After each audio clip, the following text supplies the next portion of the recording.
Hello, everyone. Welcome back to the English Learning Podcast channel. I'm your host, Shanto, here to guide you in mastering English.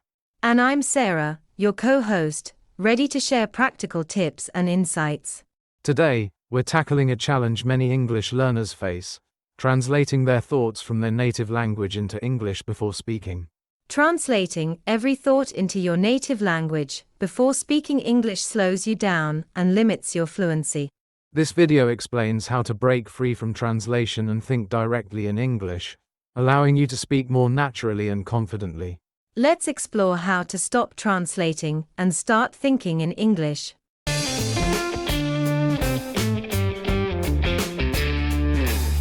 Let's start with a situation many of you might relate to. Imagine you're in a conversation, trying to say something in English.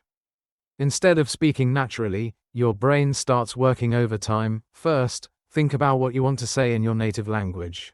Then, you try to translate each word or phrase into English. Only after that do you speak. This creates a pause, a mental bottleneck. It slows you down, makes you feel stuck, and disrupts the flow of your thoughts. Instead of focusing on expressing yourself, you're busy trying to piece together the right translation, which can be frustrating and stressful. And this process doesn't just take extra time. It also makes it harder to concentrate on other important aspects of communication, like grammar, pronunciation, and listening to what the other person is saying. It's easy to lose confidence when you're constantly second-guessing yourself. Translation also leads to awkward sentences. Why? Because every language has unique structures, expressions, and cultural nuances. A direct translation often sounds unnatural or confusing in English. For instance, idioms or phrases that work in your native language might not make sense when translated word for word. This is why breaking the habit of translation is so important. Translation can be a helpful tool when you're just starting, but it's not the goal. To become fluent and confident, you must start thinking directly in English. This shift will help your speech flow naturally and make conversations easier and more enjoyable. Now, let's dive into an important concept: thinking directly in English. Direct thinking means forming your thoughts in English without relying on your native language as a middle step. Imagine skipping the translation phase entirely. It's like cutting out the middleman in your brain.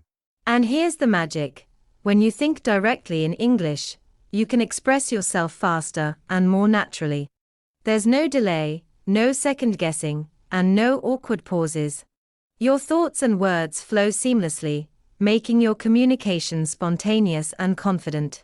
For example, instead of thinking, "I want to say, I'm tired," in English. How do I translate that? Your brain automatically thinks, "I'm tired," and you say it instantly. It's simple, quick, and effortless. I've worked with learners who made this shift, and the transformation is incredible. Once they stopped relying on their native language, their fluency skyrocketed. They not only spoke faster, but also sounded more natural, as if English was their first language. The best part is that thinking directly in English doesn't just make you sound fluent, it boosts your confidence too. When you stop translating, you no longer worry about making mistakes or sounding unnatural. You focus on communicating your ideas instead of piecing together sentences. That's why mastering direct thinking is so powerful. And don't worry, it's a skill you can build step by step. So, let's explore how you can start thinking directly in English. The great news is that anyone can train their brain to think in English. It's not something you're born with, it's a skill you can develop. The key is to start small and build from there. A simple yet effective strategy is to practice using basic phrases and vocabulary in your thoughts. For example, instead of thinking in your native language and translating, think directly in English, "It's sunny today," or "I'm making tea." These small, everyday thoughts create a strong foundation for thinking naturally in English. Immersion is another powerful tool. Surround yourself with English content, like TV shows, podcasts, movies, or books. When you consistently expose your brain to English, it adapts, and thinking in English becomes more natural. Pick content that you enjoy so that it feels less like a chore and more like fun. You can also practice narrating your daily activities in English. For instance, while you're cooking, think to yourself, "I'm chopping onions," or "I need to boil the water." This trains your brain to form sentences directly in English in real time. Another tip is to label items in your environment. Look around your room and think, "This is a chair, this is my notebook, this is my phone." Over time, identifying things in English becomes second nature, and your brain learns to skip the translation step automatically. Remember, consistency is key. The more you incorporate English into your daily life, the easier it becomes to think directly in the language. Keep practicing, and you'll see progress.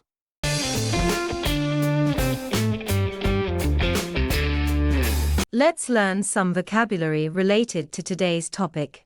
The first word is bottleneck, meaning a place where a road becomes narrow, or where there is often a lot of traffic, causing the traffic to slow down or stop.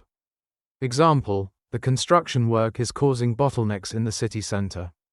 The second word is disrupt, meaning to prevent something, especially a system, process, or event, from continuing as usual or as expected. Example, heavy snow disrupted travel into the city this morning. The third word is nuance, meaning a very slight difference in appearance, meaning, sound, etc. Example, the painter has captured every nuance of the woman's expression. The fourth word is seamlessly, meaning without any sudden changes, interruptions, or problems. Example, it's a children's film that seamlessly combines live action with computer-generated creatures. The fifth word is spontaneous, meaning happening or done in a natural, often sudden way, without any planning or without being forced.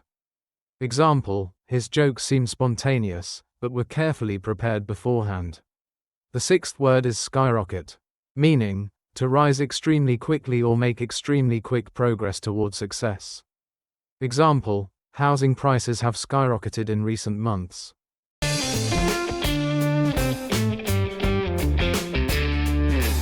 Breaking the habit of translation takes time, but it's worth the effort. Patience and persistence are key. You won't stop translating overnight, but each small step moves you closer to your goal. One way to interrupt the translation process is to pause and ask yourself, how can I say this directly in English? Instead of searching for a perfect translation, focus on simple expressions. You can also keep an English journal. Write about your day, your thoughts, or even your goals. This helps you practice forming sentences directly in English. Another tip is to practice speaking with language partners or tutors. They can guide you and encourage you to think in English during conversations. When you start thinking in English, you'll notice a big boost in your confidence and fluency. You're no longer second-guessing yourself or worrying about translations. You'll speak more naturally and connect better with others. I've heard inspiring stories of learners who overcame translation habits and reached fluency. It wasn't easy, but their determination paid off. Remember, progress is worth celebrating. Every step you take toward thinking in English is closer to fluency. So, embrace the challenge. Believe in yourself, and don't be afraid to make mistakes. They're a sign that you're learning and growing.